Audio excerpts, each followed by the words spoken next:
Mohon penjelasan dalam surat Al-Baqarah ayat 62 yang disebut sabiin itu siapa?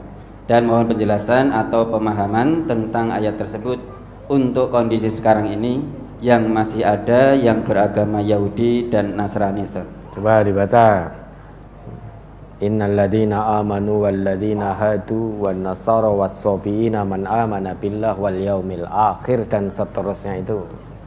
Surat Al-Baqarah surat kedua ayat 62. Innal ladzina amanu wal ladzina hadu wan nasara was-sabiina man amana billahi wal yaumil akhir wa amila shalihan falahum ajruhum 'inda rabbihim wala khaufun 'alaihim wala hum yahzanun.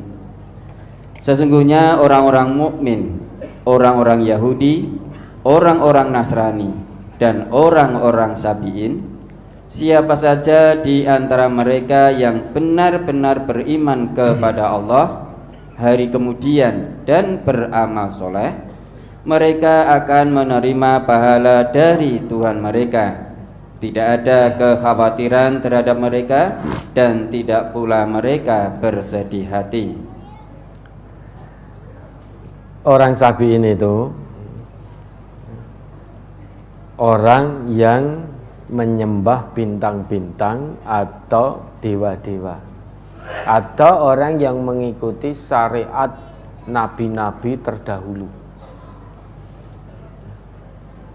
Orang yang menyembah bintang atau menyembah dewa. Nah, keadaan orang-orang Sabiin ini atau Yahudi Nasrani itu sama dengan keadaan orang yang beriman, artinya Islam sejak kecil. Jika ada orang Yahudi Nasrani atau Sabiin kemudian masuk Islam, mengikuti syariat yang dibawa oleh Nabi Muhammad, sekalipun asalnya dulu sebelum kedatangan Rasulullah Sallallahu Alaihi Wasallam membawa Al-Quran, itu asalnya Yahudi, kemudian Nasrani, kemudian Sabiin, kemudian masuk mengikuti syariat atau ajaran Nabi Muhammad, maka itu sama keadaannya dengan orang Islam sejak kecil. Kalau saat ini ada Yahudi Nasrani, kemudian hatinya terbuka dan mengikuti Quran Sunnah, masuk Islam sebagai agamanya, maka posisi mereka sama dengan kita yang sudah Islam sejak kecil. Syaratnya apa? Man amana billah wal yaumil akhir wa amila sholihan. Syaratnya iman betul pada Allah dan hari akhir. Keimanannya pada Allah itu dibuktikan dengan amal soleh. Amal soleh adalah satu kebajikan, satu kebaikan. Yang namanya kebaikan, yang namanya kebajikan, biar diterima sebagai amal soleh di sisi Allah, Allah punya aturan, yaitu baik menurut Allah dan Rasulnya, bukan baik menurut manusia. Maka kebaikan itu harus landasannya ikhlas karena Allah dan ittiba'u Rasulillah, mengikuti Rasulullah. Sekalipun menurut manusia itu kebajikan, namun kalau tidak ikhlas dilakukan karena Allah, meski mengikuti tuntunan Rasulullah, juga tidak diterima oleh Allah. Sekalipun ikhlas karena Allah dan menurut manusia satu kebaikan, namun ternyata tidak sesuai dengan tuntunan Rasulullah, maka itu juga bukan kebaikan menurut Allah.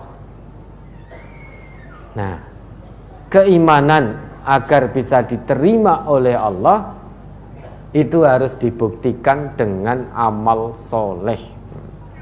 Maka baik orang iman atau orang Islam sejak kecil atau saat ini orang Yahudi, orang Nasrani, orang Sobuin atau siapapun.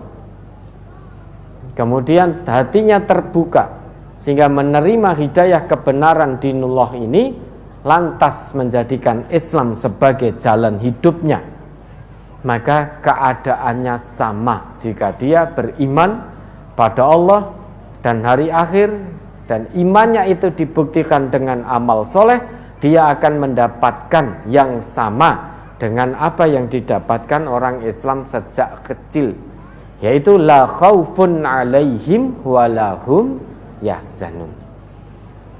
Tidak akan khawatir amalnya tidak diterima, tidak pula takut dosa-dosanya akan yang lalu itu akan menjadikannya menghalangi surganya.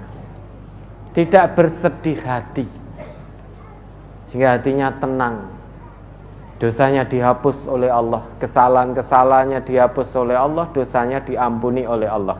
Maka di dunia dia mendapatkan kebahagiaan, tidak bersedih hati. Di akhirat dia dijanjikan surga oleh Allah. Ini kurang lebih maksud dari ayat itu begitu. Ya, ada lagi.